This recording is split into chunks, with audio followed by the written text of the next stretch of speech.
a country where non-discrimination and access to equal opportunity is a fundamental right, we find ourselves faced with a report by the Equal Opportunities Commission that is, telling us that opportunities in this country, jobs, be it, scholarships, are not being distributed in a manner that is balanced, that is fair, and, this causes an alarm. And that's why the Youth Roundtable this afternoon finds it prudent to talk about this particular report.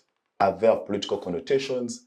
Is it about the weak institutions? Is the legal regime not sufficient enough to guarantee that, everyone rises up on merit and not because of, where you come from or your age or your tribe or your gender, whatever it is? Viewers, welcome to this episode of the Youth Roundtable. I'm joined by a panel of distinguished young people. That is now my pleasure to introduce to you, and in no particular order. Let me see where to begin from. Yes, from Makerere University School of Law is Christian Ian Kasadha. Christian is the former president of the Rule of Law Club, but also I know that he's a DLA Piper fellow. Ian, we're happy to have you, and good afternoon. Good afternoon. Yes. How do you feel being here? Yes, it's quite a privilege. First of all, I would like to greet our viewers and express my sincere gratitude for being at this show today. Well, as rightly noted, this is a very pertinent issue. And for me, when I saw this in the newspapers, I think it was icing on the cake, because this is an issue that has been going on for years. We knew that there had been this disparity, but the fact that Ugandans were not willing to talk about it, to embrace or to tackle this disparity also causes and causes a lot of questions that need to be answered. Okay, don't jumpstart the car. I see you getting to the conversation, yet I'm still introducing. But yes, good icebreaker there. Next to Christian is a man of many titles. Former guild president of Uganda Christian University, former Right Honorable Speaker of Uganda National Students Association, and a graduate of law both at the center and undergrad. The name is Kenneth Amponda. We're happy to have you. It's a pleasure to be here. I think this is my second time to be here, and it's a nice feeling sincerely. For point of correction, and I'm awaiting graduate at LDC. Yeah, we finished our research, and we are waiting for our results. And I do believe by God's grace, everything will be well. Yeah, let's wait for the discussion and we see how we can properly dissect the topic of the day. Sure. We're happy to have you. Yes, the only lady on the show this afternoon is from the Uganda Young Democrats, and that is its deputy president, Hellen Sayuni is the name. And also I know that of recent the Young Democrats scooped victory at Chambogo University. However, that victory has been marred with some controversies about the appointment of the cabinet. So, but Hellen, we are happy to have you, and you'll tell us both about the national question of imbalance, but also how UID appoints its cabinet ministers. You want to raise that? Good afternoon, viewers. Happy to be here once again. I am grateful that Civic Space continues to give space for the young people to come and discuss matters of national importance, but also sound a voice on how best we want to be led and how best this country can move forward. Yeah, thank you. We shall delve deeper into those issues later. Next to myself is a man all the way from Kasese, from the land of Omusinga. Agaba Bridge Murokole is the name. He's a member of the Youth Council of Kasese, but also he does work around, community organization with the Bridge Foundation. Agaba, we're happy to have you. Thank you, Bwana Kumreda. I'm very privileged and honored to be back here at the round table of the youth. Indeed, we are the generational change and the gifts for tonight will give us the way to go and plan for the future of the generation to come after this. Yeah. Well, colleagues, let's get straight into this conversation. The Equal Opportunities Report indicates that majority of opportunities are going to one side of the region, and the others, like myself, who come from Acholi and the north, are being disfavored. I don't know. Does this report speak to your hearts? Right, Honorable Speaker. Let me begin with you. Thank you so much, moderator. I think maybe it's high time that the Equal Opportunities Commission came up with such a report that we could ponder around it and see the direction where this nation is taking in regards to opportunities offered to citizens. Because every citizen has a right to those opportunities. In the first place, the opportunities that are created by these government entities, it's through the taxes paid by the same citizens. So it would look unfair, and seeing that maybe a certain region, it's the owner that benefits from it. This takes us way back to the Nigerian times, when they used to say the Igbos are dominating every employment sectors in Nigeria. The times of the Olusegun Obasanjos and those other leaders by then. And such a thing, by the way, shouldn't be taken lightly. It can cause a lot of political insurgency in nations. When we talk about sharing the national cake, that's how the big man terms it. But the Equal Opportunities Commission is established under the Ugandan laws, I think, under Article 32 of the Constitution. And among its mandate is to, it envisions a fair policy of fairness in distribution of opportunities, both in the economic sector, social, political, and also cultural. And when I read about it, I thought only it's about tribe, but it considers a lot. It considers gender, it considers age. So when you look at all that, I think it was a good job done by the Equal Opportunities Commission, and I think. Do you agree with the assessment, though? Just. Wow, I agree with the assessment, first of all, because these things we cannot run away from them. And my reaction to the assessment is that as a nation, we need to go back to the drawing board and we check what would be the causes of all this. And I think we are going to discuss also the cause of all this and find the better means of solving this whole thing before it escalates. But still, if I would go to comment about the causes of all this, I would look at imbalances in regards to infrastructure development. And when I talk about infrastructure development, I would like to bring in the aspect of institutions as well. When you look at the biggest education provided in terms of infrastructure, when you go to West, we have Ontari School, we have Mbara High School, we have Kidega High School. The days we had the Kira College Butiki, the days we had Lango College, and they were all producing eminent personalities or people that we could employ in these different professions.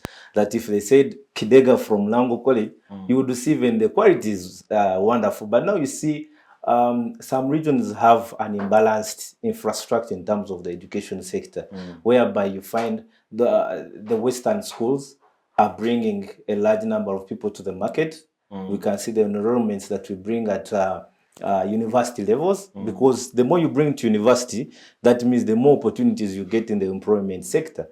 So if that thing is worked upon, you see, and we make sure that the education in Lango is the same education in Tari School, the same education in Ikira College. I'm using those examples because when you come to Central, it's obvious. Because all of us, we run this side, you go to schools like Gayaza, you go to SMARC, that's an obvious. But when you go to these regions, the other regions, I think East and North, they suffer a lot in regards to infrastructure imbalance. I would not want to discuss a lot because I have my brothers and the sister around. So that's among the things that I identify. Maybe something that I thought of when I was coming here, I was like, we have had also change of names by people. Sure. Yeah. In Uganda right now, he's called Agaba. I'm called Agaba. I'm from Rubanda Chigezi. He's from Renzuru region. I'm from the Kingdom. And now, when they are assessing, when they say Agaba, someone would think this guy is from also Kigezi. And yet, these are Banyoro, Omukonjo. And we have had also, after the constitution, around these other people from other countries, you know, when by the time of the 1995 constitution, they allowed the Rwandese were already here. Most of the Indians were already here, so they allowed them to be Ugandans and to have their actually own tribe.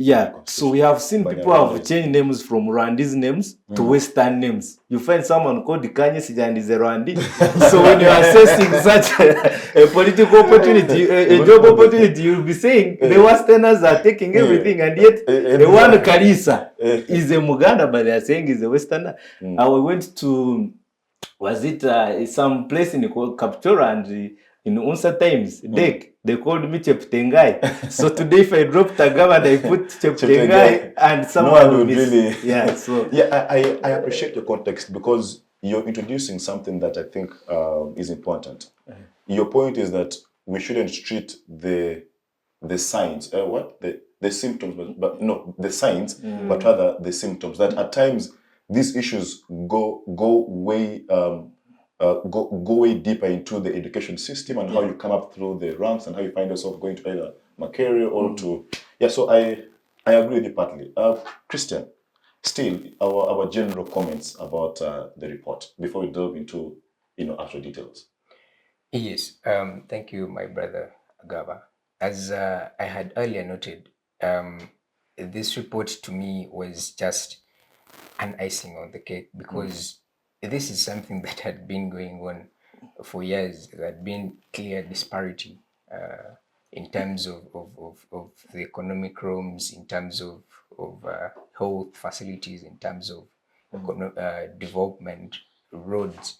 So, and I would like us to call a spade because what is happening here is clear nepotism, tribalism, and sectarianism. Because you see, I was listening to a renowned politician, and he said that as my brother was noting, that the people from the Western region are able to get these opportunities in these top CEO government positions because the Western region has high literacy levels. It has better education. It has more people with technical capacity to take up these positions. And for me, I think this in itself was just a tip of the iceberg. This is part of the big cancer that is eating up this country because then you wonder how one region has all these opportunities, these education opportunities, has a better education system compared to others. And in the same report of the Equal Opportunities Commission, it was noted, just using the statistics of 2022, the Western region had the best UCE performance, it had the best UACE performance, the best POE performance, and it also had the highest beneficiaries from the loan schemes in public universities. So you see that this is all a web of one big cause, one big cancer that, for me, I would attribute it. That's why I started by saying, let's call a spade, and let's not be shy to call out what is actually happening. So for me, I would attribute this to tribalism, because it is quite apparent that because with positions comes power and resources. So if you're telling me that 37% of the governmental positions are taken up by people from the Western. 47%. Thank you. 47% are taken up by people from the Western region. Those are positions, and position comes power and resources. So and that aspect of favoritism and tribalism is, I think, that is my comment on that. Well, Christian speaks like, you know, a young budding lawyer with a very open mind and, you know, very assertive, and he is not willing to be, you know, swayed either way. He's speaking his mind and calling a spade, and I partly agree with you, because you look at our historical context. I mean, during Idi Amin, there was a group of people who were favored, either the Muslims or the Kakwas. You know, it's equally during Obote's time. So I don't know if it is you know, an issue as a country or what, but I don't know. Helen, your overall comments first. I will start exactly where you stopped. Okay. That I am about to believe it's a natural factor. Even when you look at your body, all parts are not equal. There is a cheek that is bigger than the other. Biologically, your hands, when you look into your mirrors, we women, when you look into your mirror, there is a leg that is slightly bigger than the other. And these are facts that we cannot run away from. But what is important is us not overgrowing it, you know, we over-exaggerating. Because even when God was doing it, he didn't over-exaggerate, that you can see from afar that actually your parts of the body are not equal. So what is happening in this country is some slight exaggeration of the fact that there is some sectarianism, but also favoritism. But again, we need to dig deeper into the conversation and look at the mandate of the Equal Opportunities Commission. Because apart from giving us the report, yes, you know, shouting about it, what is it doing? Because one of its mandates is to make sure that that doesn't happen. So what is it doing about the sectarianism and the favoritism that it is displaying to us as Ugandans? Like, what does it expect us of Ugandans with no powers to do if it has failed to look into the matter itself? Because the Constitution gives it powers and it's an independent organ. Maybe we shall question its independence, whether it's performing its duties. Because it was I think it was formulated in 2010. Yeah, 2010, yes. And this is 2023. And the trend is continuing. I was even looking at a report of 2021. And it is just, the trend is just continuing. So what is the role of this commission itself?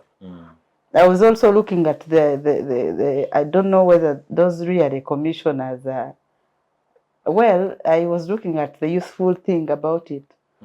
The commission themselves the commission says there is going to be a youth, at least 2 women. There are 5 commissioners. When I was looking at the youth, they're not actually youth, they are just youthful. So they should start within themselves before they throw the ball to us. It should start within themselves. Last time we were at the Electoral Commission and we were asking them we're talking about the very thing and asking them, where are youth on your commission? And you know, Biaba Sheja ran to the Constitution and told us that to be appointed a commissioner there, you must have experience and all that. And he used that as a leverage to cover up that. So for me, I think we need to question the roles of these entities that are supposed to guide us.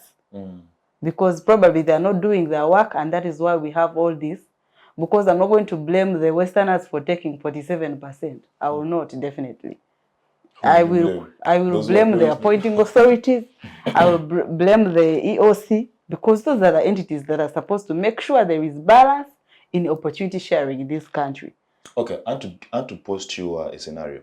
You remember Parliament went ahead to revoke the Vinci Coffee deal. Yes. Has that deal ever since been, has government gone ahead to, in fact, discontinue or to, you know, nullify that contract? No. So maybe the point is that, are these institutions working in an environment that allows them to be independent?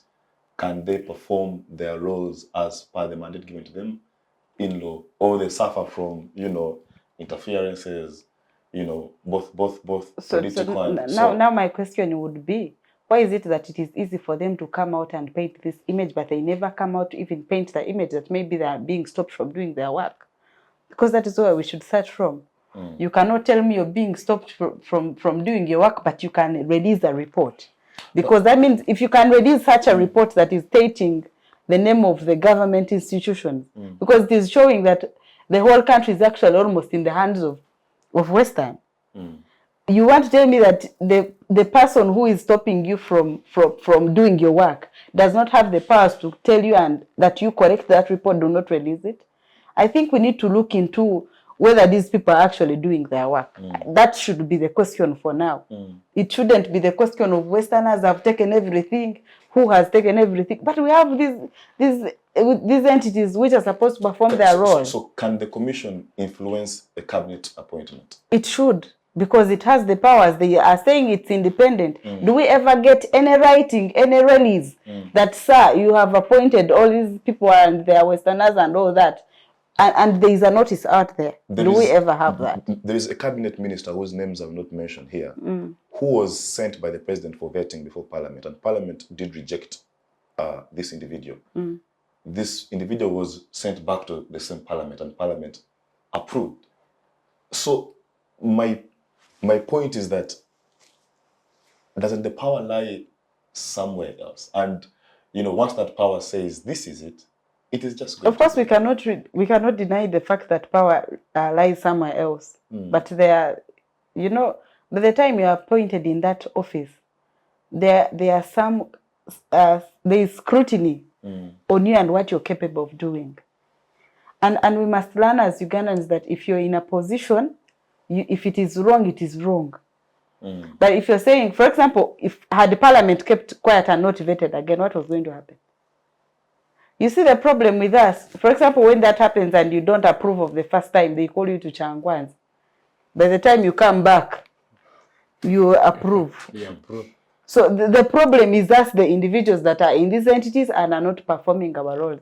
That is, for me, just that. Okay, fair enough. Bridge, you've had the 3 individuals. Helen thinks that the institutions are the ones that are failing us. I don't know. Kenneth, thinks that these factors are we should read in, like between the lines. They are more than meets the eye, and then Christian calls a spade. That let's talk about these issues as they are. I don't know. What do you make of the report? First and foremost, I will say that Uganda is bigger than everyone. Uganda is bigger than all the organs we are talking about. The only problem we are facing in Uganda is corruption. When we deal with the vice of corruption in Uganda, everything will be possible. It is not all that all the Westerners are employed, but there are few districts which takes the lion's share. And the Equal Opportunity Commission, the report that they say that 47% of Westerners are taking the lion's share in Uganda. It is either be true, depending on their assessment. But now itself, the Service Commission, that equal opportunity, it has also its weakness. For instance, in the previous 2 months, there was a case that was coming from the Soro district between the district education officer and the principal education officer. The cow did not make advert for the job and reappointed the acting DEO to be the district education officer when the principal education officer was having the qualities of being the district education officer. But when they brought the case to the Equal Opportunity and they called all of them to appear before the court, and the day after, one of the members who was sitting on the same commission called the principal education officer, Kisoro, said, you see, you did not do this, now you have not qualified without any evidence. So sometimes the only thing that we, the youth of today, we must deal with corruption. When the president of Uganda deals with corruption within the sectors, we shall know who to take that. Because if my sister is talking about getting a job. We are talking about job opportunities. It is not all about that all of us, we are not educated. You'll find that in Karamoja we have a lawyer, in Soroti we have a lawyer. How many is the question? They may be there. We can't say that they are one. He talked about the schools. He talked about the schools. For instance, I'm from Kasese. I have a bachelor. Let me give you a real scenario. Yes. In 2021, the Office of the President asked the National Youth Council chairman to recommend youth council leaders with certain qualities. One of them was they must have a degree to be appointed RDCs. Believe me, we searched in the entire Karamoja and there were only, I think, 2 individuals, actually 1. So, like when when he says that the issue of education is actually a reality, I think I've come face to face with it. I have seen it where you look in an entire region for someone who has a degree and is also in the youth council structures, nowhere to be seen, except for 1 or 2. So anyway, that is not to bias your point, but just to, emphasize that the issue of education actually is a real concern. But yes, continue. I continue to borrow your brain about what you were saying. Now, we talked about equal opportunity on getting the jobs. And my point was corruption within the commission, corruption where I'm going to apply from, who is on the technical bench, and who is to give me the job. You have talked about a Karamoja who cannot afford maybe 200, 1,000 a day.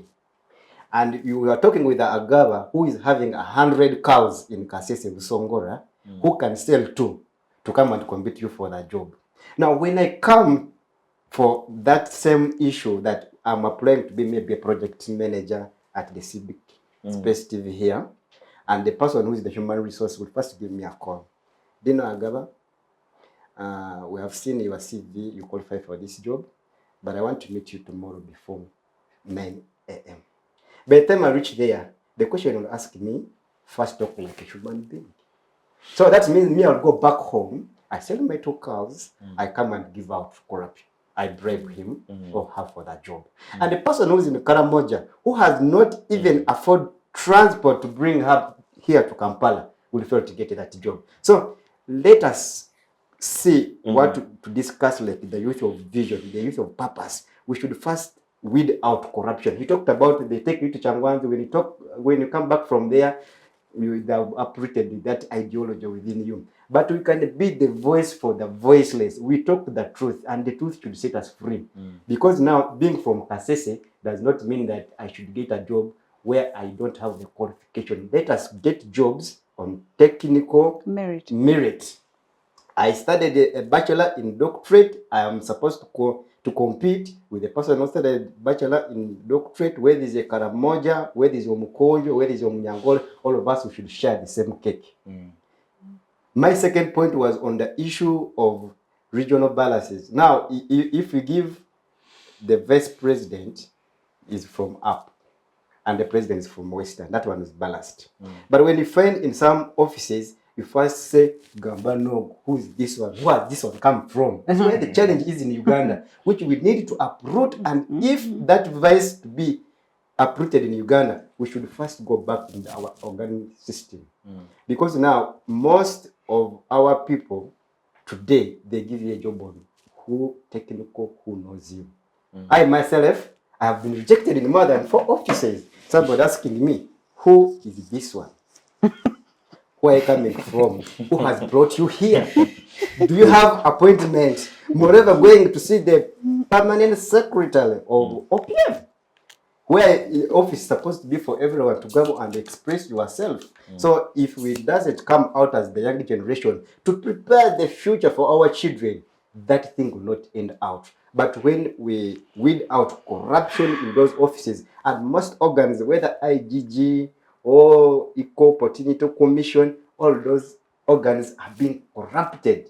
They are trying to make investigation, but corruption begins within them. So we should not first deal with them. After dealing with them, everybody will have an equal opportunity to get a job in Uganda. Wow, thank you. When you were speaking, I was thinking about the video by Mr. Matua, who say that, no. Yeah, but I agree with you. Corruption in this country has become institutionalized. And I think it was Justice Musota, when he was hearing the Gavi case, he said that he's tired of trying small fish. He wants to try the big fish. That corruption in this country has gone to such a scale that, it is like he was disturbed as to why we go on to try the small individuals and leave out the big fish.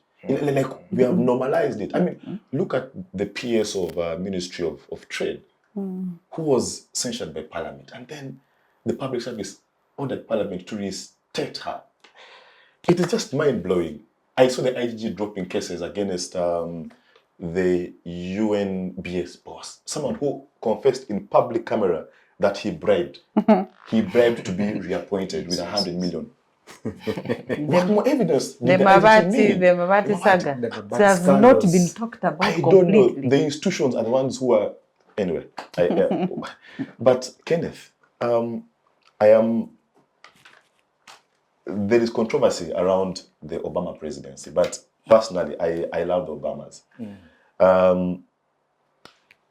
Michelle, in her book Becoming, makes the argument that merit and grit can outride racial discrimination, can override tribalism and all these things. That if you're good at something, irrespective of your tribe, your age, your race, you'll be called upon.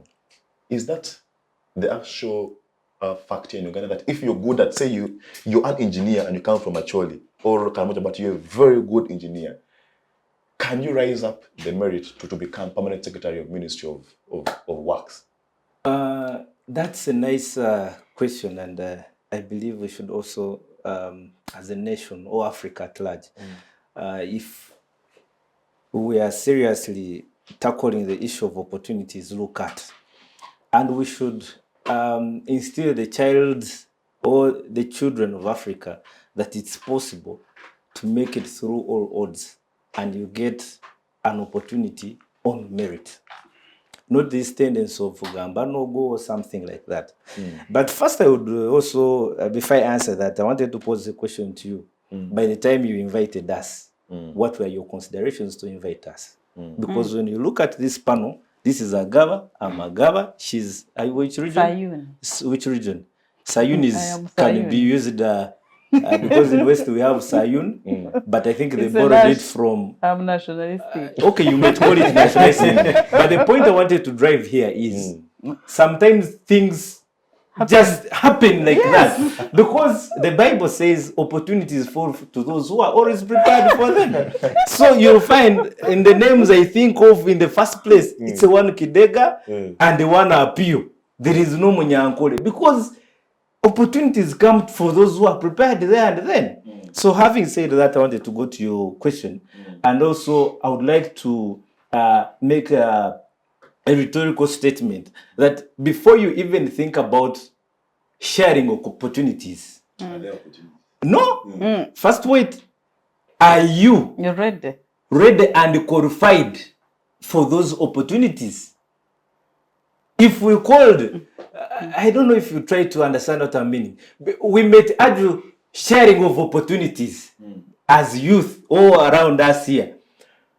But if they called for the most qualified lawyers at this table, I've just done my LDC exams. I can't qualify. You can't qualify, she can't qualify, but there is a one Odong who can qualify. And the person, the appointing person, is Opio.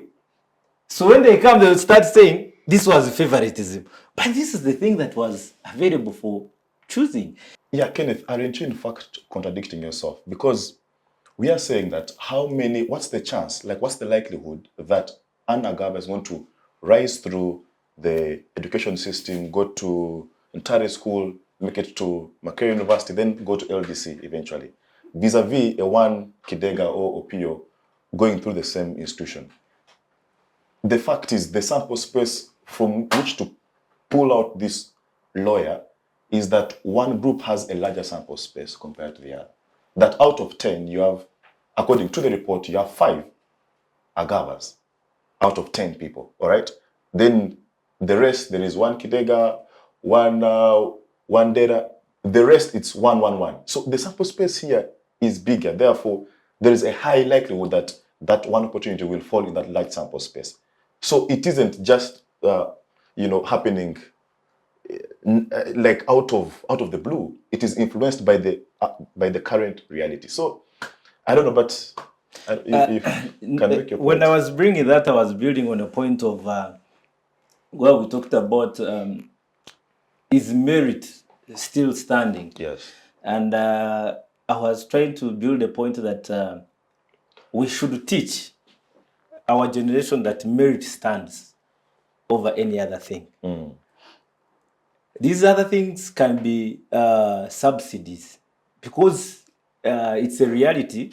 When I enter into a panel of, let's say, interviewers, and I find Kidega, I will smile in the first place because I know him.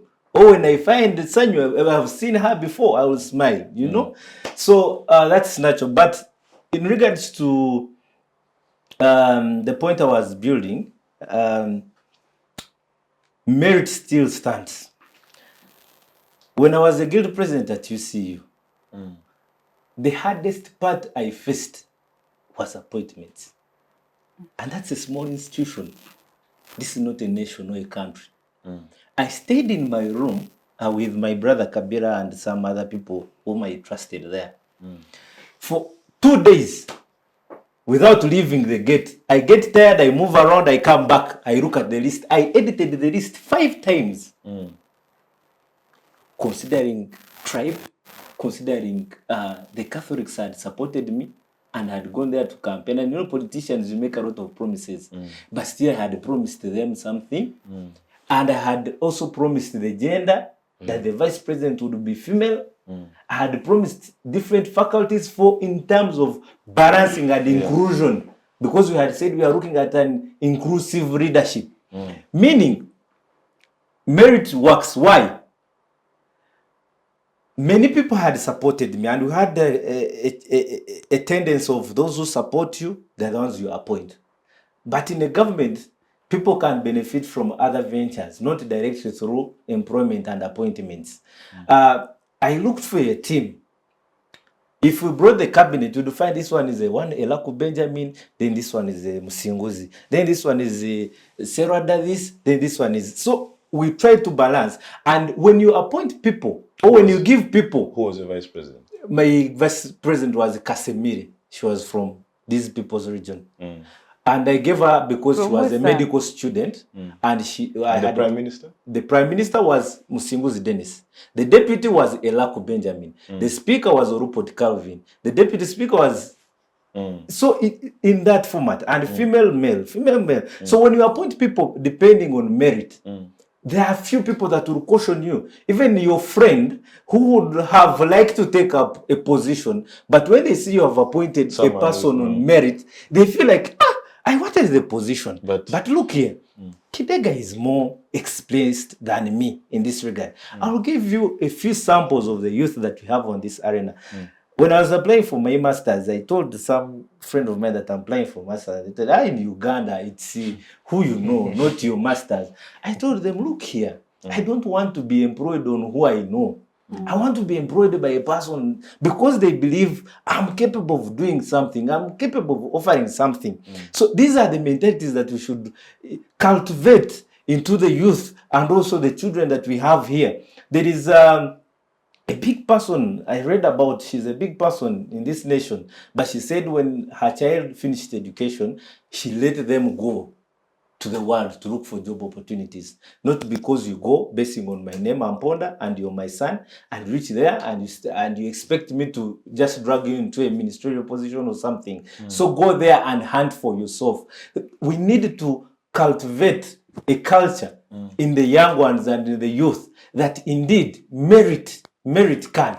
But now, when you talk about merit, we need also the political will of the leaders if you are to talk about merit. If you have leadership where there's no political will for merit, and people use the back doors, you know, I want to impose a question to my brother Kenneth. Yes, please. Are you aware that in Uganda today, I'll first give the saying of one of the philosophers, Dr. Martin Luther. He said that when we keep quiet, our things decay. Are you aware that in Uganda, currently, even today, when you apply for a certain job, you'll find that there is a list that came before you, maybe from the Prime Minister, maybe from the Minister of what, maybe from what. And this list, they will consider it, even if you apply 100 times, you shall never be shortlisted. We have had a lot of calls. Somebody gives you a number of a permanent secretary, and you call in the morning before you go to the office. Hello, sir, I'm Agaba Bridge Murokole. I applied for this opposition. And said, my brother, my son, I also have no capacity to give you this. And your information did not reach. That means that when we should stick on technical merit and technical who knows you, to first weed that out of Uganda, then we shall have to get equal opportunities. It is not that all Westerners are educated. I want to tell you, I've moved all over Uganda. I have made my research. Some people, when I talk, they say that I'm on opposition. Me, I said I'm a patriot. I talk on behalf of all Ugandans because Uganda is bigger than us. Currently in Uganda, to get a job, it is technical who knows you. First of all, that one should take it. In Uganda today, to get a job, it is who has brought you here. You talked about that. When I meet Kidega, me the first time to meet Kidega, I didn't know Kidega. I met him when we were going to contest for National Youth Council. And I know how the Western turned against him because of the scenario. You know it well. Even I sat down with Kidega, and I had my candidate who was coming from Western Uganda. I said, Kidega, for me, I buy their ideology, political ideology. You have represented for me something like this. I have my sister who wants also to contest on this post, but I have no capacity for that. He will also tell us how he got a job here, because of course, a few months back they were talking about nepotism here at Saturday. I want to tell you that in Uganda today, to get a job, you must be knowing somebody who knows you. But that thing we can read out. Have you finished the story? I want to do Kidega. I finished our story. Yes. I'm still on the story. Then I'm coming to bring how something can happen. When you say, now, when I met Kidega, he expressed their political ideology, what he wants to do to the youth. And I borrowed his brains. I said, this is the man that I need to campaign for. And we would trade all our best that we can ensure that we win the elections. Did you die? I didn't die. Because now, if I didn't die, at least I helped the 1,000 people who are behind me to bring the right person in the right direction. I want to give you a scenario. Do you know Nera Uganda? Yes. Nera Uganda, somebody to be in IT, you must have at least a degree in IT to deal with things of Ntangamuntu. But to tell you for your information, in Nera, where people now have never seen senior 6. And they have big offices in Kololo, their district education, their district information technology, they are the DITO, they're the registration officer. But when you ask, they tell you that, have you ever gone to Changwanzi for NRM ideology to deal with these machines? But that's what we need to get out. So when we need out this one, I wanted to finish my point as because I've taken a lot of time. I wanted to finish it. So what I was trying to say, my brother, I like his theory that he has brought in. This issue of technical know-how, because these are facts. They are there, we live with them. You see? But I'm building a point that, look here, we as youth, as this generation, after we have identified the challenges that we are facing in regards to this Equal Opportunities report, because Sanyo has clearly stated it, what are they doing? They give us the report, we debate about it, then we must find solutions for ourselves. If you come here on this civic space and talk about technical know-how, but still when you see a job opportunity, you cannot recommend someone who qualifies for it, and you apply for it, well knowing you don't qualify for it, you know, and you still use the same technical know-how position, then we are just breeding the same system. Can we sit back with the different ventures that we have as youth, these structures of NYC, when we are voting, can we look at regional imbalance? You see, these structures that we are talking about. If we are talking about UNSA, can we look at regional imbalance? What about scenarios where it's only one region that shows up for UNSA leadership or NYC? Shall we judge it as discrimination, nepotism, tribalism? No, we have to think deep. If people have showed up, because now let me ask you, in Uganda, we have the different strength of different regions or tribes. If I read a judgment, I'm always interested in judgments and rulings from people from the north, east, and maybe central. You come, you look at the Sekanas, the Movirus. There is something that the people in the north are very good at. And they are very good at the what? At these legal things, the law. If you checked about the number of chief justices that we have had from Western Uganda, I think Bat Katulebe, and if there's any other, I would say these people from North are far better than us. We are just coming up in terms of judiciary. But talk about agriculture, the Westerners will come up and show up. Talk about East, when you talk about coffee, when you talk about... So we need all of us to go back to the drawing board and say, what can we offer to this nation? And when we show up for such an opportunity, can someone deny us this opportunity based on this and this? Then we term it as discrimination. We have applied for veterinary doctors and someone has come with the work experience of this. I've worked in this firm. You have come, you're just a recruiter, and they have maybe spent years on the street and they have appointed a Westerner. He's good at cows. You see? He's good at cows. When we talk about the political leadership, maybe ministries, permanent secretary, that's where I also talk about the political will of people. The leaders that we have must have a political will of balancing regions. Because you can't tell me that the permanent secretaries we have in different ministries are from, let's say, 80% are from one region. That is very, very unfair. Because I believe the position of a permanent secretary, if someone has, the bad thing with the issue of discrimination in employment, you'll find someone who was appointed the director Uganda Airlines has no qualification, and then there is some gentleman already who has qualifications from North or somewhere and is not given the job opportunity. So someone would ask, what criteria did you fall to appoint Kidega, who does not have even a master's degree, but the job requires a master's degree to be appointed? So that's the political will we are talking about. Can leaders come up and talk? By the way, the parliament has a lot of powers in regards to those appointments. Before we talk about job description and these parliamentary committees on vetting, they are the same people who vet these people. The speaker refused to read that report. How do members be voted or vetted in the parliament? Then after you give us a report showing that there is job discrimination, and yet you the people have vetted these people. Have we seen any write-up from Parliament or members of Parliament showing discontent about vigorous? I'm not talking about this politicking on TV, but a vigorous protest. My last comment, as I advise my fellow youth about this whole thing, my brothers and sisters, however much we discuss about job discrimination, what, I want to tell you that connections are as very important. Let me talk about your positive connections. There are people who in society, when we are studying, they do not take time to befriend people. They take more time in books and other things.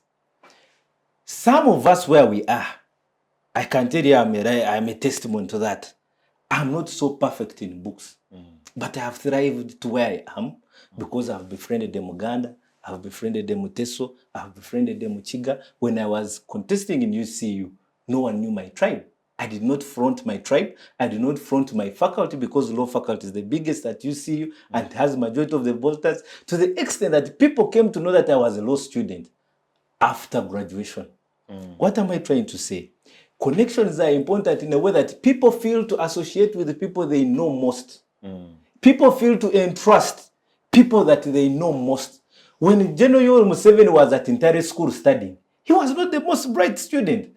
He associated with the most bright people, the Kateregas, the Mama Babazi, the Rugundas, but he wasn't the most bright student. But with his association, when he came out from, when he called people to associate, to buy his ideology, they are the same people he had to run to. So, what I'm trying to say, do not isolate yourself from people.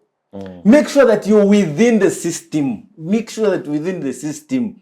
Don't wake up and go to class, from class after answering the ngoni, after answering the what, go for breakfast.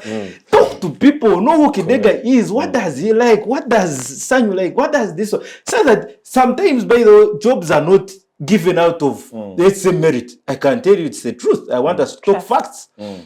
Trust, there are very many things. I can have you when you're very qualified, but when I look at other elements of trust, when I look at your way of customer care, the way you talk to people, then I can't give you a job. So what do I advise my fellow brothers and sisters? Let's work hard and also make sure that we... I have a brother called the Hafashman. He calls it, let's engage. Let's engage. And trust me, if I find a Hafashman somewhere, I don't know, because of the contacts he has had. In North, he's there. If he goes to North, he can't get where to sleep. If he goes to East, he can't get where to sleep. You're paying roads, but he's sleeping and eating nice meals. So let's look for those connections. You must be known and trusted. And people will always judge you by what you can offer to them. Not people have run away from academic qualifications. Most of the time, people can come, cram, and answer and pass, but people want these additional skills. What is your customer care? What is the... There are people even who believe in Christianity, in religion. If you're a Muslim, do you practice your Islam? Because religion is proved to be the most taming thing that we can have in society. Even people believe in tradition. At least they are tamed and they have norms that they believe in. Thank you so much. Wow, quite very enriching right there. We are due for a shorter commercial break. It has been, a very enthusiastic first half of this conversation. And well, Christian and Helen, I'll begin with you after the break. For now, let's take a short commercial break. See you after this. Bye-bye. Digital rights are those human rights and legal rights that allow individuals to access, use, create and publish digital media, or to access and use computers, other electronic devices and telecommunication networks. Digital rights include a right to freedom of expression, information and communication through technology, a right to privacy and data protection, a right to credit for personal works, a right to universal and equal digital access, a right to identity, a right to anonymity, a right to be forgotten, and a right for protection of minors, among others. The state's digital rights are frequently violated through various unfair actions, for example, blockage of websites and social networks, theft of credentials, unauthorized use of people's data for personal gain, privacy intrusion, online censorship, arrests and intimidation of online users, internet blockages, and the proliferation of laws and regulations that undermine the potential of technology to drive social, economic, and political development worldwide. It is hence every citizen's responsibility to respect rights of other digital users and to speak out or report to the responsible parties when one's rights are violated.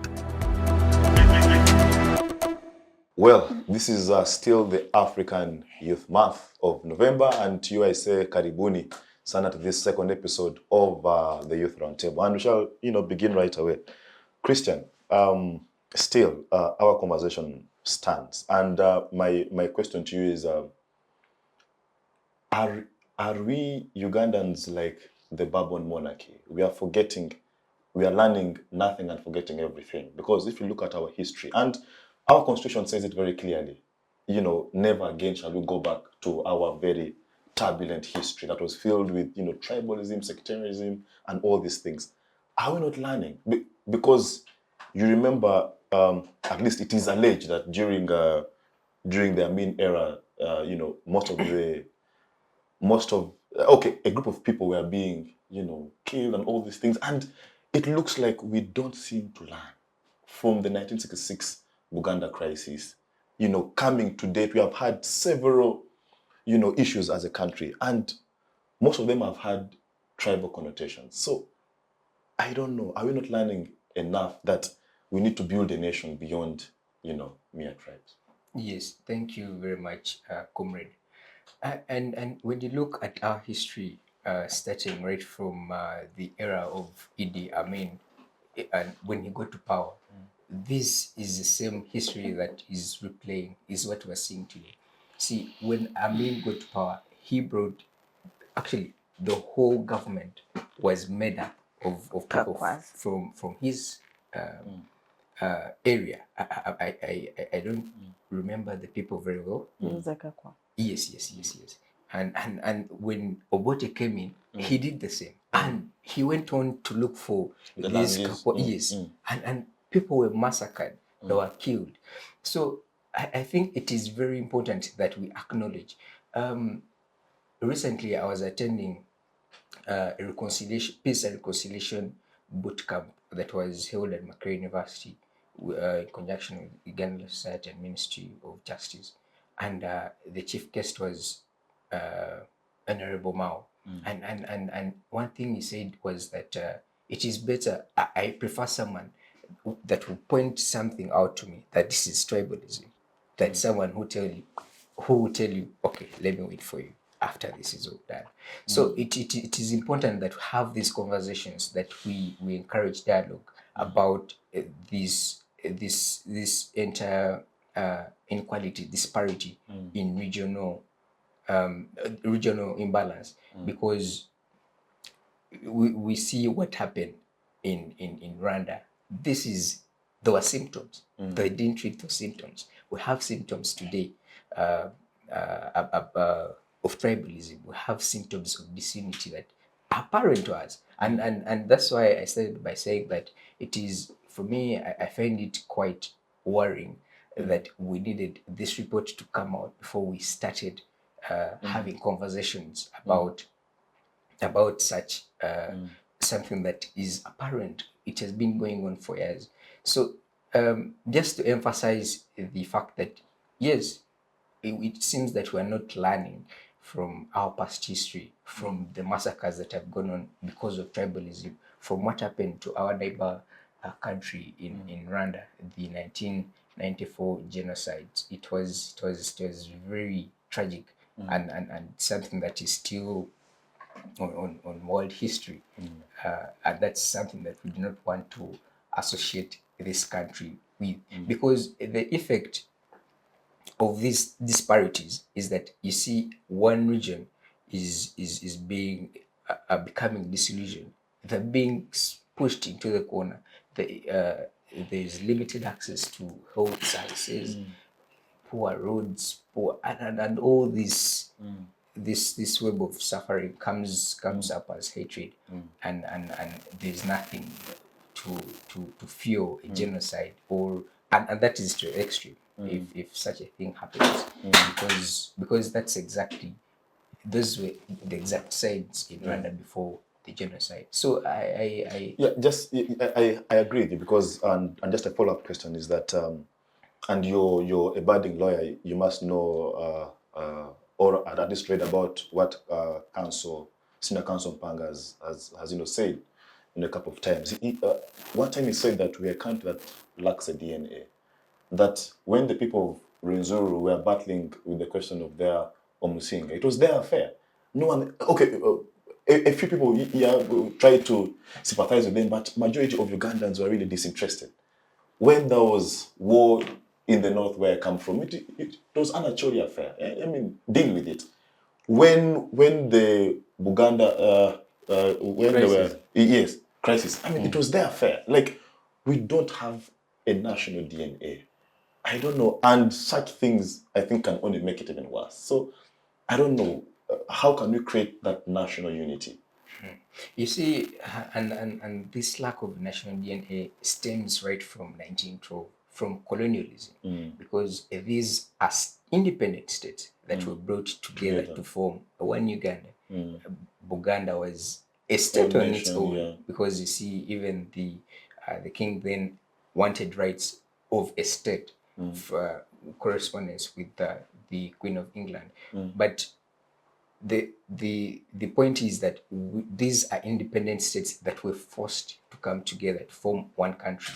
So I really like the agenda of Norbert Mao of reconciliation, of bringing us together as a nation. So I think the golden bullet for us would really be the reconciliation agenda, because there's been a lot of atrocities committed against each other. There's been a lot of disunity. But if we come to the round table and say, look, we are moving forward as a nation in this direction, we are deciding to reconcile the people in the north, and what happened, you see the very dramatic images that we were shown on that rule of law and boot camp, where people were put into a container and burnt alive. And these are things that are not documented. These are things that are not talked about. So I think that reconciliation agenda is for me is a golden bullet. But then for us as youths, we also need to come together to the round table and discuss how we can move. I'll give you an example of Kenya and 2009, I think, when they had those massacres. 2007. The post-election violence. Yes, that were tribalistic geared, can I say, and how they were able to resolve all this in that 2010 constitution. That constitution recognized that there's actually tribalism, and recognized these different tribes, and tried to cater for these in regional development, and that is something that Ugandans can copy from our neighbors to actually constitutionalize these disparities and put it in law, that if we're going to distribute resources, we have to have these different considerations, so that we don't see these inequalities. One region has better education services, better health services, and more resources, more power. I think for me that would be the golden bullet. Yeah, fantastic. Fair enough. Helen, let me come to you.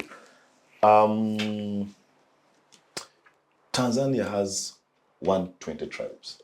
Uganda has only 52 tribes? I'm not sure. 54 tribes. But I'm sure if you met a Tanzanian today, you would not know whether they are from Maasai, they are Chaga, they are Datoga. You would not know. Because I think they had a leader who understood that, you know what, national unity is very important. And, and of course, this is Mwalimu Julius Nyerere, who tried to create a semblance of a nation, introduced Kiswahili. And so I don't know, what are some of the things that we can do to create a national identity? Because in the north, we grow maize, cassava. I am not sure if my mother, who grows maize, who has lived in Gulu, grown up in Gulu, can sell that maize to another old lady who is in Imbara, who has lived there and grown there and can only speak Runyankore, and my mom only speaks Acholi. They'll need a translator in between there. But we're in the same country, all right? Yeah. So how can we create a national identity? Well, those are the nitty-gritties, first of all, that we need to look into. Because I quite believe that a national language is something that is very important and that we should look into. Because when you're in Tanzania, you cannot easily tell that they are actually tribes. No. In Tanzania, you walk border to border, Dar es Salaam to Arusha, you will only hear Kiswahili. Yeah. You never hear any language. And those are some of the things that are continuously dividing us in this country. You find a Muganda trying to tell you that he has to learn Uganda very fast to get an opportunity. There is that belief, and which I do not believe in. But we also have the problem of politics. That is a problem that we must shout about. It is not something that we should take for granted, because my brother talked about the point of trust. It's a fact that we have a dictatorial government. And it all goes back to trust that he himself, because he wants to keep himself in power, he will definitely appoint people that he's comfortable with. And with comfortability, it goes back also to family.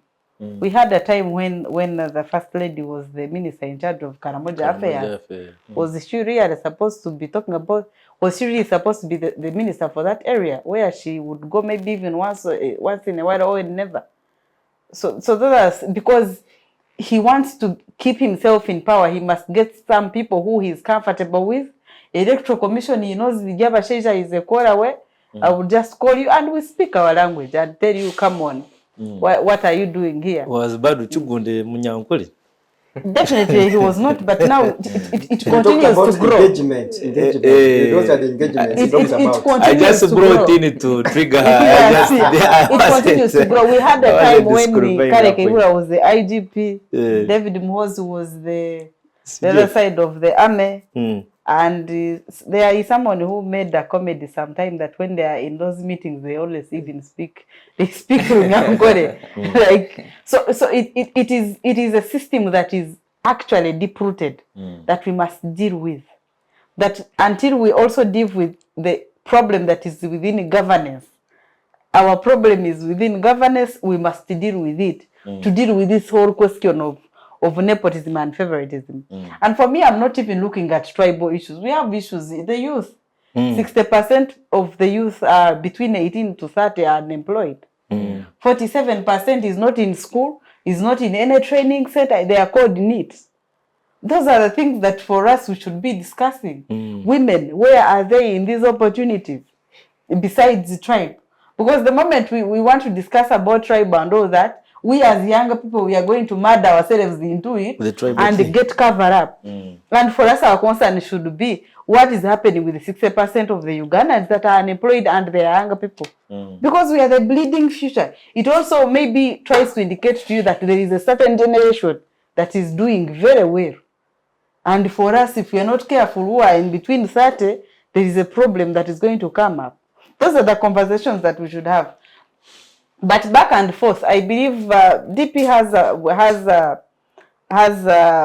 is proposing something that maybe if we could have proportional representation, something could change. For example, if you went to Karamoja and said that 100 students, one school, we would have probably enough schools in Karamoja. If we went to Western Uganda and said the same, of course there will be many because maybe Western people have many children, they produce too much. You also look at the population. When you're dealing with this issue, you also deal with the population and see that, for example, look, the Westerners are the majority. Apparently, I think that the Central has the biggest population. So when you're dealing with proportional representation, when you're, for example, giving out resources in terms of, for example, schools, you look at the number and you give them what covers the population. So I believe that is a policy that we should embrace to deal with such challenges. Otherwise, I see a very big problem if we are not careful. These reports can trigger a problem. There can be genocide. You walk in town, they are saying you people are the ones that are overtaking government. You be walking in town and everybody is telling you, well, yet you're footing, my dear. You don't even have a BTs. But someone is telling you that you Westerners took everything. We need security at the moment. So, I say a meme like that. So those are the things that we must deal with. We must deal with the issues of our governance in this country because it is quite the biggest problem. Yeah. That the junta is just trying to make himself comfortable, have his people who he can communicate to very well, and keep himself in power. And for us, we are not looking at it. For us, we are just discussing the topic boldly that Westerners are taking everything. Yet the problem is that, and it should be dealt with. Yeah. Yes. So the elephant in the room is governance. Yes. Once we address governance, many things fall in place. Good. Agaba, there is a nation called Indonesia, and I've read a book by some lady, and the book is entitled "Imploring the Improbable Nation of Indonesia."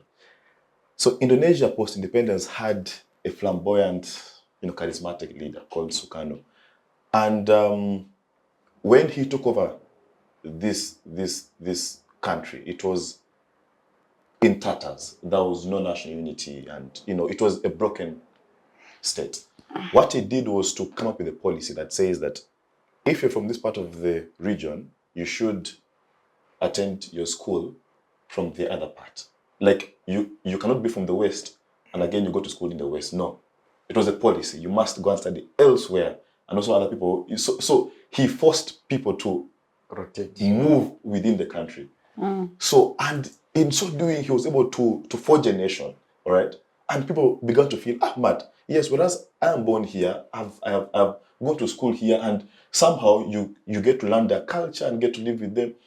So I don't know, what are some of these things that we can begin doing? Yes, she has mentioned the issue of the national language, but what other things can we begin to work towards to ensure that we all feel Ugandan? Today, people have shirts that says 60% Acholi, 20% Ugandan. Have you seen those? I think I've seen people with like such shirts. 80% Nyankole, 10% Uganda. So and these come out as jokes. Yes, it's a shirt. It is cool, but It has an information. there are strong connotations, behind it. So how can we begin to feel more Ugandan than Anacholi? Oh, thank you, Bwana Moderator. Or more Ugandan than Mukonjo?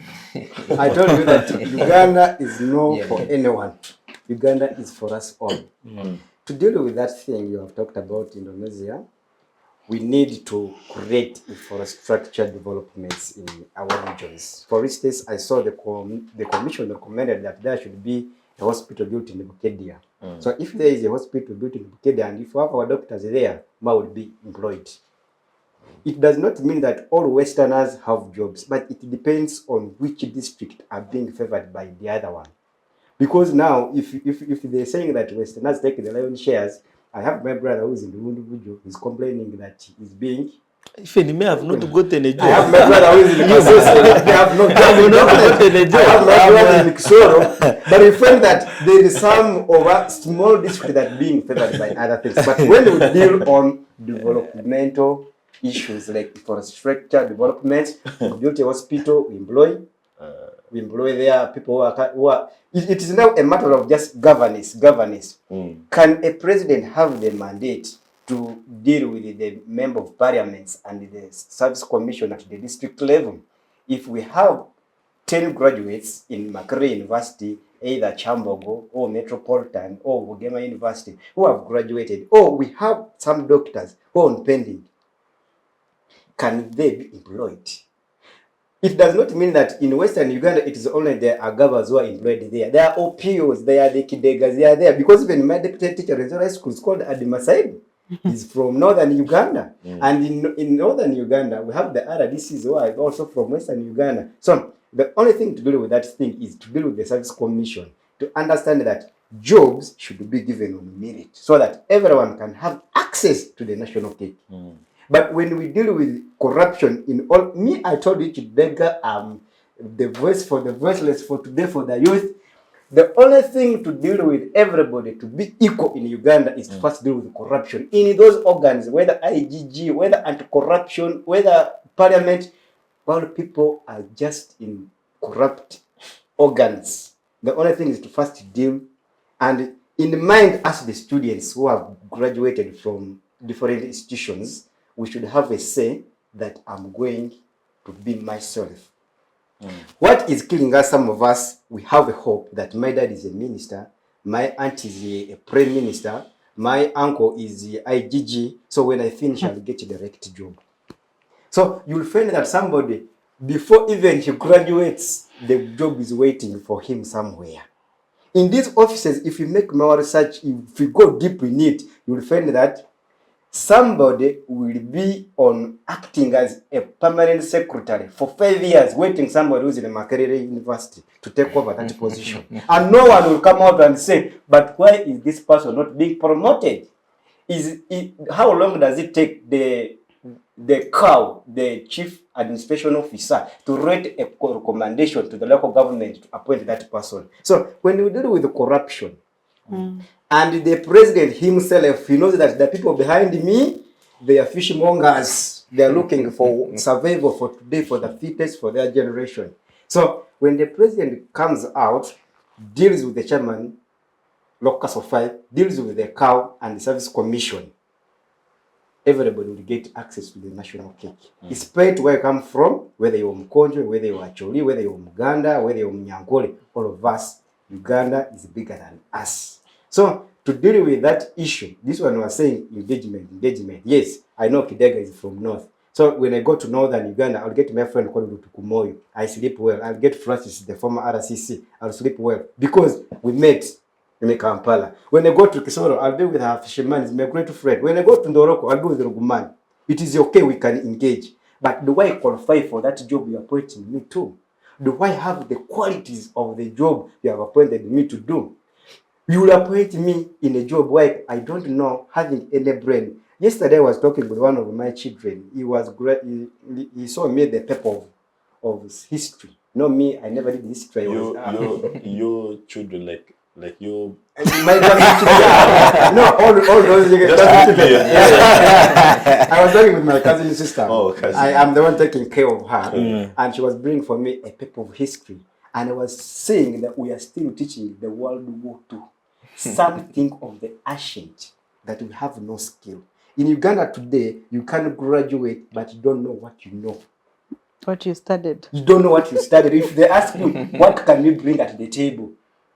We don't know anything. That's why the president was saying that let us go SAYAS.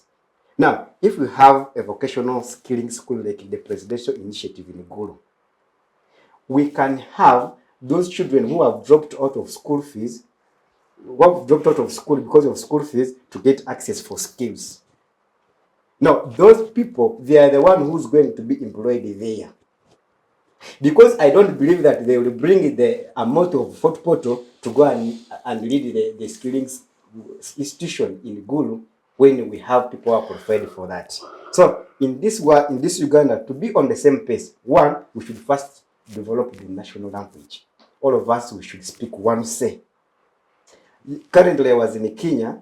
I didn't know that this one is Chukui, this one is what. You go to the shop, the shop will tell you they speak Swahili. You'll go to the restaurant, they speak Swahili. Even sometimes I was wondering whether they know English until I just tried to go and get an airtime. And I spoke English, and the woman was aware, converted with English. But right now, I'll go to Kisoro. I have worked in Kisoro for 2 years, but I've failed to learn the language. Reason, because now I have my inferior complex that after all I come from the kingdom of Renzoro, I'll go back to speak my Rukonjo. Why should I learn this language? But if it was enforced by our four grandfathers of this nation, the Sir Edward Mutesa, when they say, let us have one language, we speak Swahili.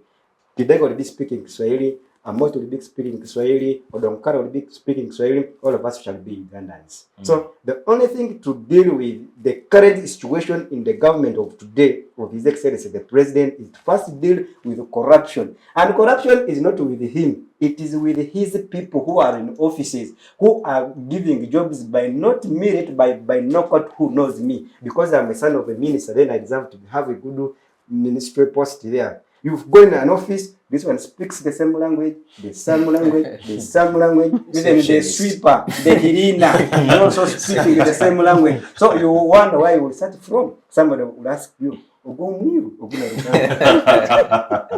it is not that all Westerners are being employed in different sectors, but it is just a portion of the same small districts that makes it to be above us. But all of us, Uganda is better than us. And Uganda, we shall leave it here and we shall be there for Ugandans. Let us be the youth of purpose and we break the breeding zone for the next generation to eat on the national cake. Fantastic. We have dealt with the issue of the region. Let's go into another aspect, which is the age factor. This report equally, I think, mentions that the youth are really disadvantaged. And, and this is the Youth Roundtable. Let us spare the next 20 minutes to talk about how can the youth be able to, assert themselves into these opportunities. How can they prepare themselves better so that when opportunities come, they are, ready for them. And yes, Kenneth, how can the youth be better positioned to take up, opportunity? I sometimes when I'm with my dad, I usually make a sarcastic statement that when people are going to the bush, why didn't you follow?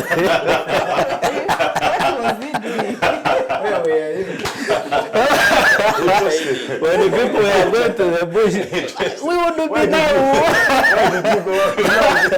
Why would you want the children, the Kadas, and go to the bush? I know. There's another one of when they were taking Africans for slave trade.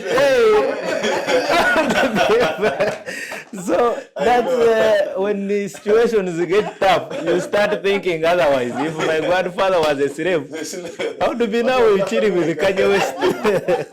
So, but when we get such an extent, that means we are, as a nation, we are going astray because because opportunity shouldn't be only for the bushy. Hey, some of us gave morale and we are even spiritually supporting the cause. Hey, so every day we have that national prayer that we pray for our leaders. So as youth, I believe, now the challenge we have in Uganda, I would say we have a stagnant growth in a way that maybe if in terms of leadership from the top, I would use an example of the first citizen, our president, his office, that if in the years he has been in office, a good example of stagnant growth is that we would have had, like, let's say 4 presidents in the time he has been there. Maybe Rugunda has led us, maybe Amama has led us, Kiza has come. No, you hear, that's why people say, why are you mentioning your region? But I'm using the sample space of what I'm seeing. First way, I was still mentioning. Among those who were part of that reign of the way they had scripted their thing. Maybe even me would have become a president if as my young age. That's why you see in some countries, people have a chance that people like Barack Obama at a tender age, you become a president. Yeah, it's because of growth. But in Africa, we face a challenge that there is no growth.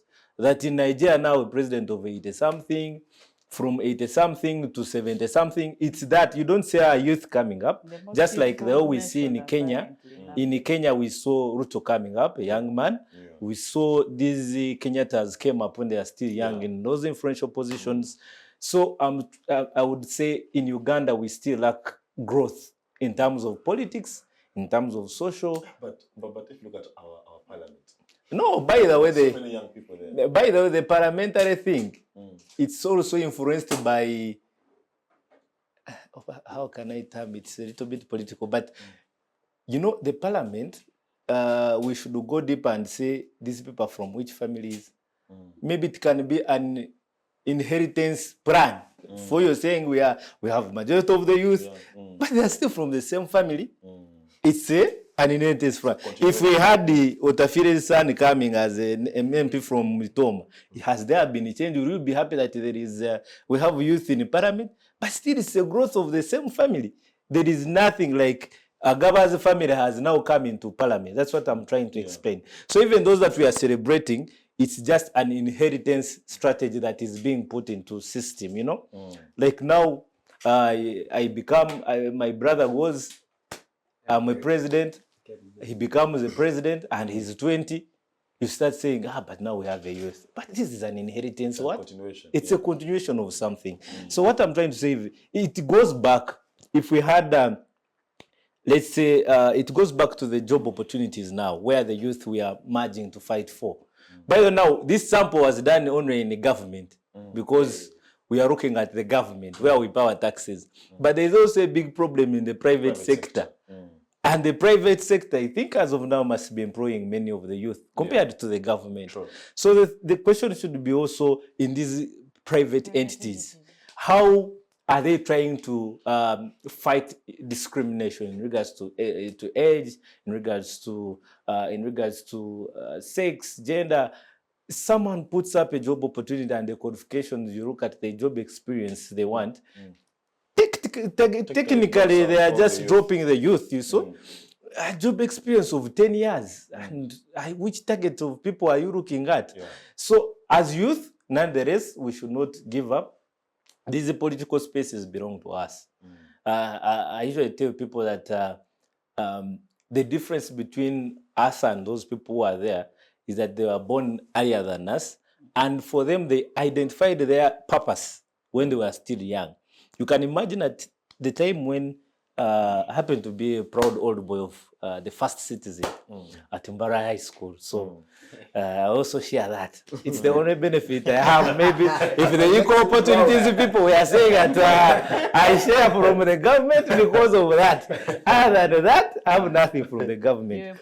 But when you look at their generation, they had a purpose they lived. Young as they were, they found out that we need to fight for this. This is our goal. They teamed up themselves. And when you look at their circle, they have really achieved, I can say, they have really achieved like 90% of what they wanted. So the youth should go back on drawing board. We can use different platforms to advocate for what we want as youth. And we also seek for political will from our leaders. If we have symposiums, if you have workshops, if you have anything engaging the youth, let's go there and air out our views. If we have the parliamentary platforms that we have, the youth parliamentary platform that we have, but it's unfortunate, even some leaders we entrust with, they cannot deliver. If we have the majority number, if we have the highest number of youth in the parliament, the question should be, even the ones that we have, so far what have they helped the fellow youth to achieve?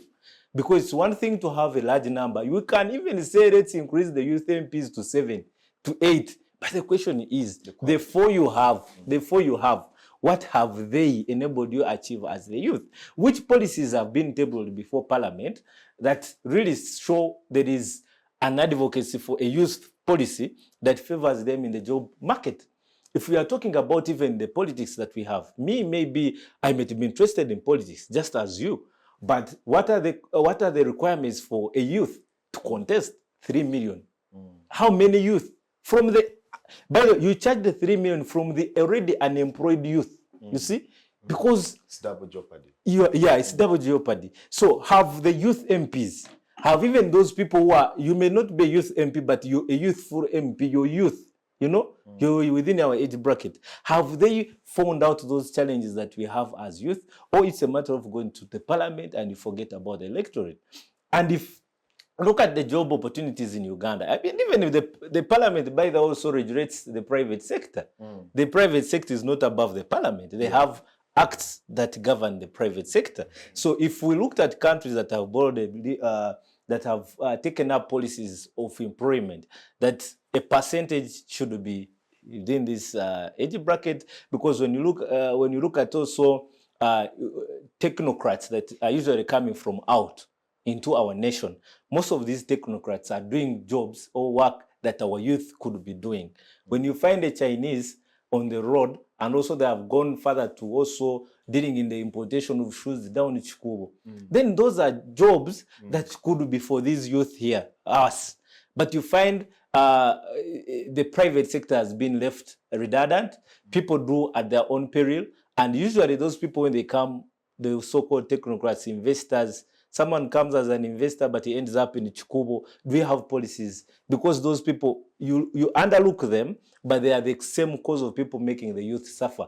You're competing with the person who came as an investor for something, and yet they have more money than you as a youth. Maybe they could even not employ you. They are employing their brothers they bring from outside. The youth can also participate in innovation. That's a nice venture that me have seen in our generation that can help the youth. You see, these people, I usually take keen interest in these people who have TikTok accounts. Guys are earning a lot of money. YouTube accounts, they are earning a lot of money. Twitter, guys are earning a lot of money. You can come up with, there was an innovation exposure. Youth Innovation Expo. Yeah, that one exactly. Youth came up with different things that they come out, ideally crafting something. And you would see that this If it goes to the outside market, if tourists come into the nation, they can easily buy it. So the government, the best way it can help us as a youth, and the best way as we youth can help ourselves, I believe we should engage with the government and show them what we want through our leaders. The youth of our generation, we have left out the issue of agriculture, and I think agriculture would employ most of us. When we grew up, we used to study on maize, millet, what, but we have forgotten all these aspects, and we have looked up for collar jobs, white collar jobs, you know.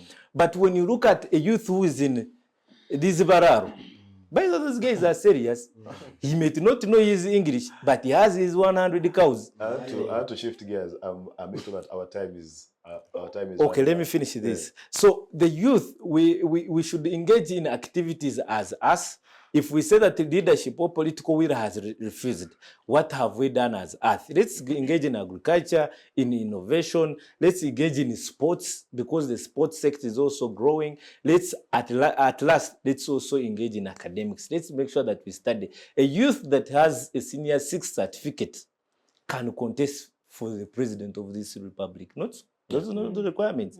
So the one that has that Form 6 certificate is far better than you who has given up from primary. So let's get education first. As long as my father usually tells me that a pen it wonder, as long as you have that certificate, one day, one time, when your opportunity comes, when light shines upon you, you will get that job, and that will be your breakthrough. True. And just to wrap it up, for as long as your dice is still rolling, your 6 will come.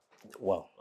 Yes, Christian, the youth, how can the youth get themselves more, involved and emancipated in these opportunities?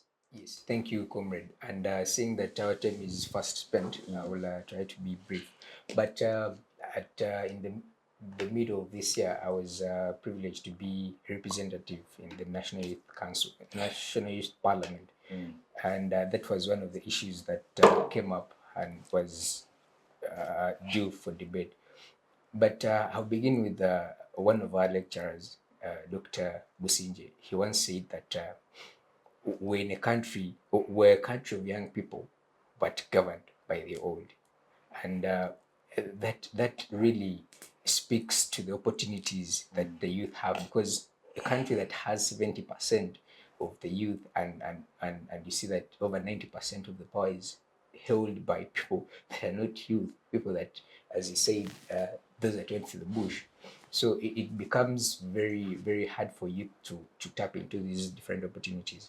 But one of the recommendations that was raised and that maybe is pertinent is the need for the youth for the government to fund youth-led activities, like the private sector that you was talking about. I know that the National Youth Council has these and I know that that's one of the contentions that you had with the president and the government about merging the youth with other minority groups. Yes, and also the funding. We're getting, is it 3 billion? 4 billion. 4 billion 4 billion. for 70% of the population. So that really doesn't make perfect sense. But that is one of the recommendations, to increase funding to these youth-led activities, these private innovations of youth. And then my brother Agaba hinted on my second point, so about innovation. Yeah. And I think that was, for me, motivated by that expo at Makerere University. Youth have a lot of ideas. These are fresh minds with the burning ideas. So it is only tandem with this aspect of empowering them that we give more financing to these innovations, to these and encourage more of them to venture into not so contemporary innovations like TikTok and said. We should encourage that. Yes, I think for me that would be that in regards to empowering us and getting us. Perfect. Actually, someone sometime told me that youth are being told to think outside the box. But how about if we throw away the box completely and just think? So maybe, I don't know, but Sayuni, youth empowerment and Is the box opportunity. there anyway?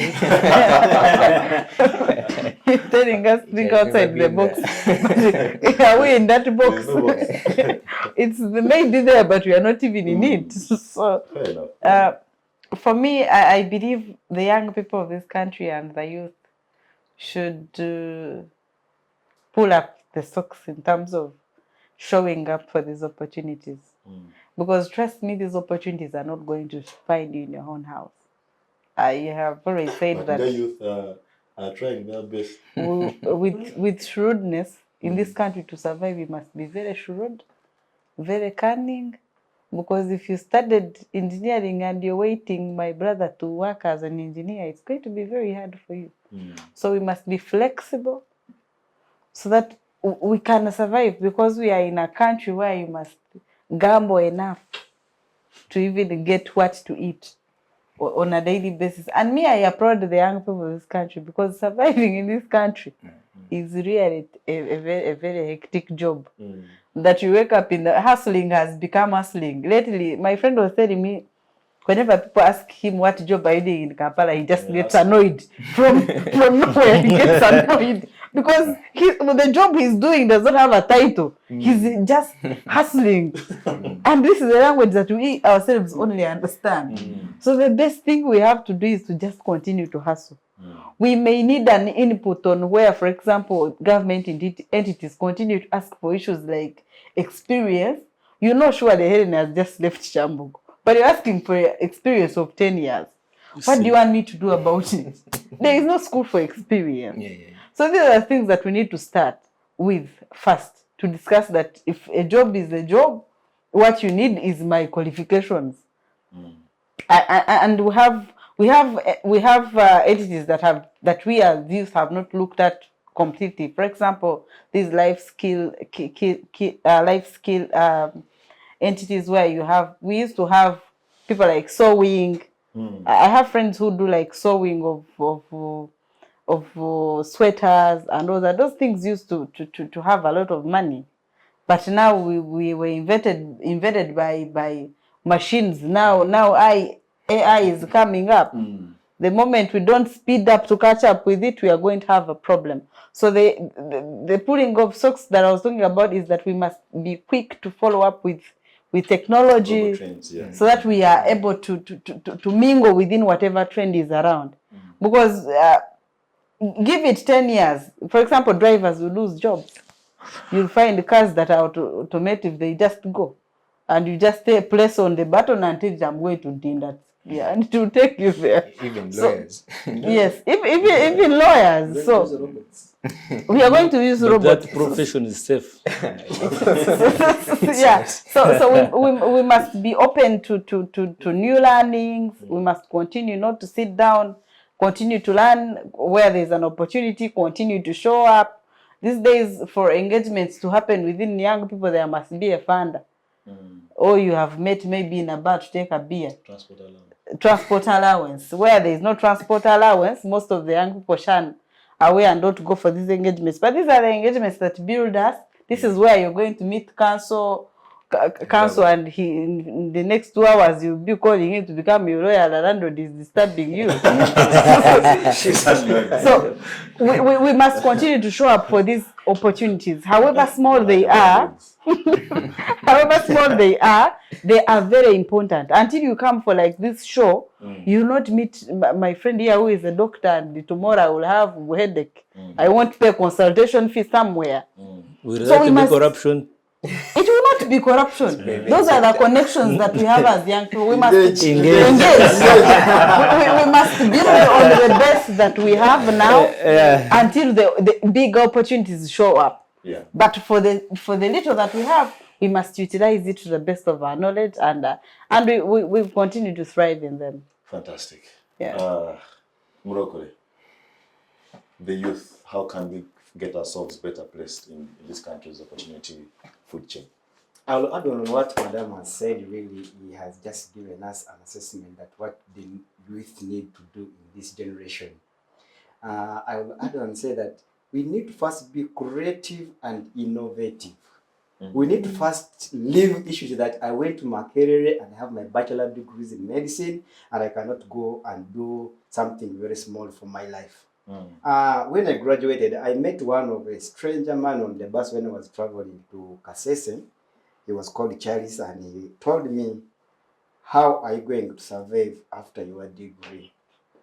And he told me that for me, it did not work, but I'm an investor. I own companies owing more than billions of money in Uganda. He told me that some of us, we don't see small jobs that earns much more than your collar jobs. For instance, he gave me an example of chapati man. A chapati man one day can do 20,000 plus. So if you count 20,000 times 30, this is 600,000 a month. How much a teacher of primary earns? He earns more than 500,000, earns 470. A police officer, a soldier earns 470. That means in a month, you're earning much more than a person who is in government. Now, if you have more than now 5 midana, you have more than 5 tables, one is in Ntinda, one is in Sega, another one is in Michana, you'll end up with that. At the end of the day, you'll earn 1.2 million. Before I got employed at the National Medical Teams International, I was doing my own business. I did farming in Mubuki irrigation, where I could go in the morning and I plant onions. When the season gets off, I would count my 1 million on my account. And this million would help me to start a business that could help me up to now. I don't want to be in the government job because now you bring me here, you tell me that I should work for 8 hours, and up to now 8 hours, how much will you give me? You will give me 1.2 million. 1.2 million, my 2 million of chapat will provide it in 1 month, and the landlord will not tell me, cancel. How are you? So we must be creative and innovative. Let us go and look for other ways. Actually, I thank the president for bringing this presidential skilling. At least I'm seeing some students are coming out with skills. Somebody has a tailoring machine. He can be able to make his 5,000 a day. Somebody is making baking. Somebody is making bricking, laying. And we find that people now creative and innovative. The only thing is to change our education system. My brother was talking, let us go agriculture. Let us go industrialization. Let us be great. You make something that will make you at least a day to earn $1 so that you can be able to survive for a single day. So all this so that if we leave the rest that we should wait, there was there to give us jobs, when shall we leave offices? Somebody was talking about that they're inheriting even in parliament. You find in parliament now there is now team Wati, we are launching this, we are doing this. Sometime will be team Agaba launching for presidential, another time will be team MK. Just wait, it's not far. It's not far. So all of us shall be launching for what? For greed, for power. But as the youth, let us be creative and innovative. At my age, I'm owning a CEO.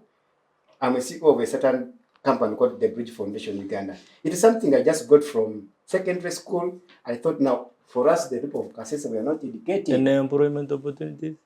Do you need the legal?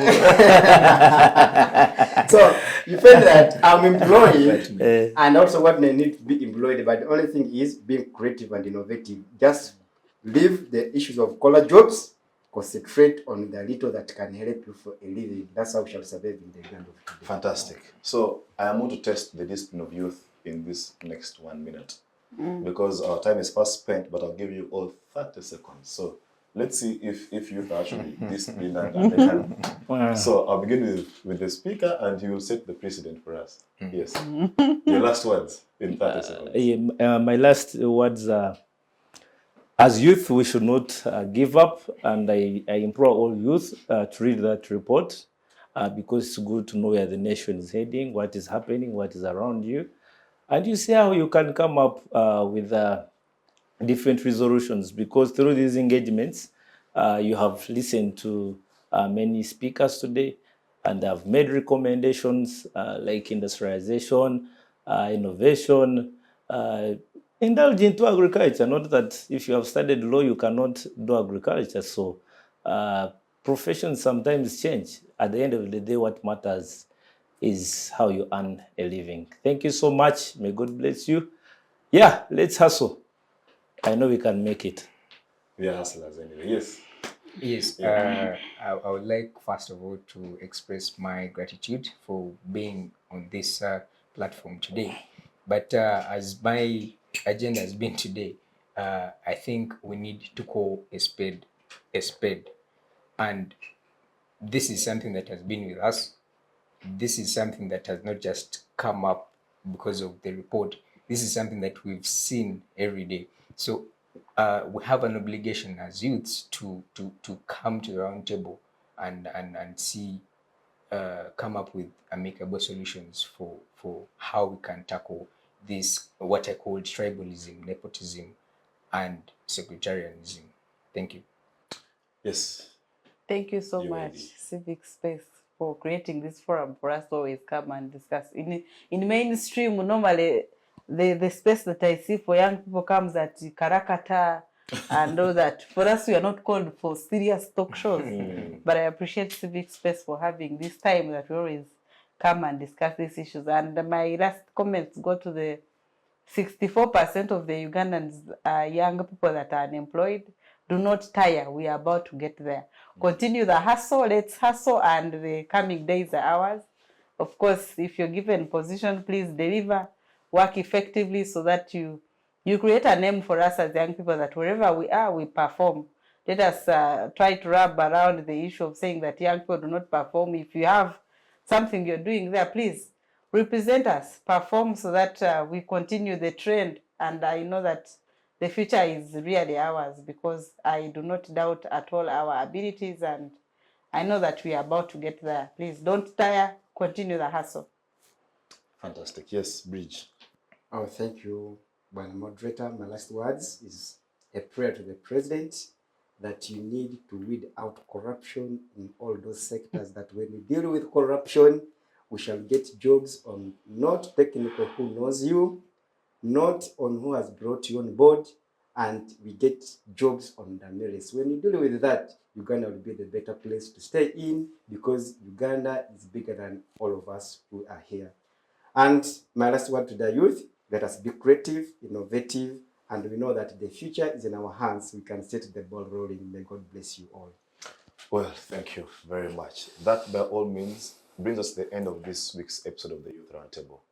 To the viewers, thank you for sparing time this afternoon to join us for the past, couple of minutes and hours. And of course, our amazing panel here. Right Honorable Speaker, it's always a pleasure to have you.